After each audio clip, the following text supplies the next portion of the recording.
जय श्री राम। ये वीडियो में बात करिए पवन सिंह के 5 कोई गाना जो हमारा दिल के बहुत ज्यादा करीब बाटे। अब आपके दिल के कितना करीब बा गाना ई जाने खातिर आपके पूरा वीडियो देखे के पड़ी। जी हाँ, हम गारंटी के साथ कहतनी कि अगर ई 5 गाना में से कोनो गाना के आवे वाला 20 साल बाद भी कोनो भोजपुरी के दर्शक सुन ले तो पवन सिंह के पवन धुन में रम जाई है। आप सब जानते हैं कि भोजपुरी के बेताज बादशाह, भोजपुरी के गायकी के सिरमौर, सरस्वती पुत्र कहे जाए वाला पवन सिंह जेकर दीवाना पूरा भोजपुरी कायनात का पूरा भारत के लोग बाटे। चलिए शुरू कर जाओ 5 नंबर गाना से। ओकरा पहले हम आप लोग से आग्रह कर चाहतनी कि अगर आप हमारा चैनल के सब्सक्राइब नहीं किए तो प्लीज हमारा चैनल के सब्सक्राइब करके भोजपुरी के बाद भोजपुरी में करे वाला ये भोजपुरी के बेटा के साथ जुड़ जाए जा और ये भोजपुरी के बेटा के सपोर्ट करी जा। अगर आप वीडियो के फेसबुक पेज पर देखा नहीं तो पीयूष पेज के फॉलो कर ले। अब शुरू कर जाओ 5 नंबर गाना से। जी हाँ, आप सब जानते नहीं जा कि पवन सिंह और रवि किशन और मधु के एक फिल्म आई रहे, बहुत पहले फिल्म आई रहे जो ना फिल्म का नाम रहे योद्धा। उमें एक गाना बा, शायद आप सुन ले होखम, अगर ना सुन ले होखम तो जाके गाना के सुनम। ये गाना इतना बेहतरीन बा कि आप ये गाना में एकदम समा जाए। ये गाना भी आप में समा जाए। गाना के बोल बटे, धूपवे में छाह लागे छैये में धूप रे, मन के मयूरा नाचे देखते ही रूप रे।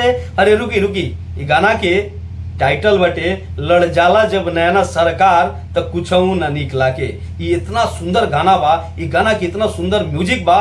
खैर इनमें पवन सिंह के आपके देखे के ना मिली, ये फिल्मावल गई बा गाना रवि किशन और मधु के ऊपर, लेकिन आवाज पवन सिंह के बा। वो आवाज बा जौन आवाज उनका दुश्मन के भी झूमे पर मजबूर कर दी, उनका दुश्मन के भी दिल में समा जाई। अब बात कर लिया पवन सिंह के 4 नंबर गाना जो हमारा दिल के बहुत ज्यादा करीब बा और इहो गाना उनका एक सिनेमा के बा जो सिनेमा के नाम बा सैया के साथ मड़ैया में। उमें एक गाना रहे, अखिया लड़ल बा जब से दिल में करार नइखे।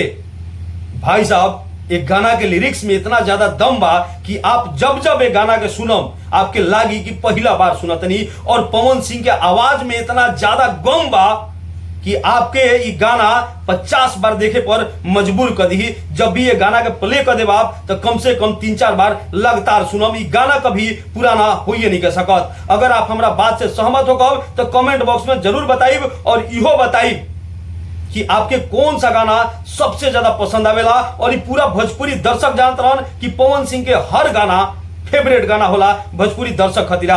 अब बात कर लिया 3 नंबर गाना के जोन की सिनेमा के ही गाना बा और इहो सिनेमा पवन सिंह के बा और उस सिनेमा का नाम बा गदर। गदर सिनेमा में एक बहुत ही प्यारा सैड सॉन्ग आइल रहे। वो गाना के आप जरूर सुन ले होखम। वो गाना अभी भी हर जगह बाजेला। जितना भी आशिक मिजाज टाइप के लोग बा, जितना भी ठोकर खाई लोग बा, ये गाना के महीना में 10-15 बार जरूर सुनत होई। अब वो गाना का नाम बता दिया आपके कि तू सनम बेवफा हो गईलू हो, तू सनम बेवफा हो गईलू हो। एहू गाना के लिरिक्स के कोनो जोड़ नहीं खे। और जब लिरिक्स बढ़िया होके, जब गाना के लेखनी बढ़िया होके और उनमें आवाज पवन सिंह के मिल जाए वो सैड सॉन्ग पर, तो भाई साहब दुनिया के कोनो कोना में कोनो सिंगर नहीं खन जो पवन सिंह के टक्कर दे सकस। बाकी आपके ये गाना कितना अच्छा लगेला इहो हमरा कमेंट बॉक्स में जरूर बताई। अब बात कर लिया 2 नंबर गाना के और आप थोड़ा सा और इंतजार करी। 1 नंबर पर हम कौन सा गाना के रखले बनी आपके सब कुछ मालूम पड़े वाला बा। अब 2 नंबर गाना कौन बाटे आपके उहो बता दी। इहो एक फिल्म के गाना बा, जा हमरो उम्र तहरे के लाग जाए। ये रवि किशन और पवन सिंह के सिनेमा के गाना बा जो हाल ही में यूट्यूब पर रिलीज कर रहे। अगर ये सिनेमा के देखे से चूक गई बनी मेरा भारत महान जो उनकी भोजपुरी के सबसे बेहतरीन अभी तक हमारा सिनेमा लागेला तो जाके वो वर्ल्ड वाइड रिकॉर्ड्स पर सिनेमा के देख सकतनी। ओरिजिनल प्रिंट में अपलोड कर गई बा और हाल ही में अपलोड कर रहे। आप फ्री में वो सिनेमा के देख सकतनी। जा हमरो उम्र तहरे के लाग जाए।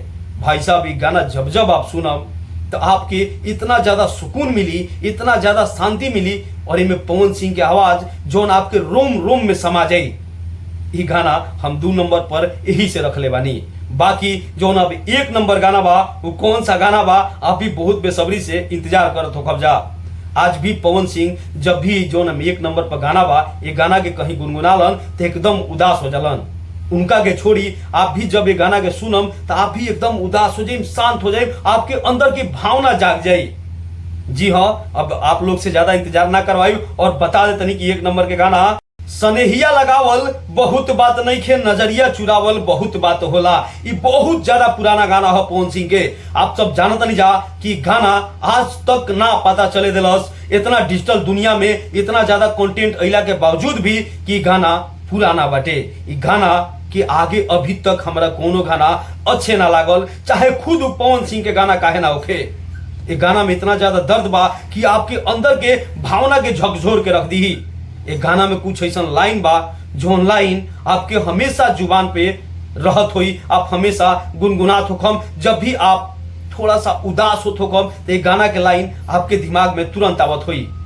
और ये गाना के लाइन बटे कि लाई के सने तू तो चल गईलू जब से, सूरज के घाम हम तो देखनी न तब से।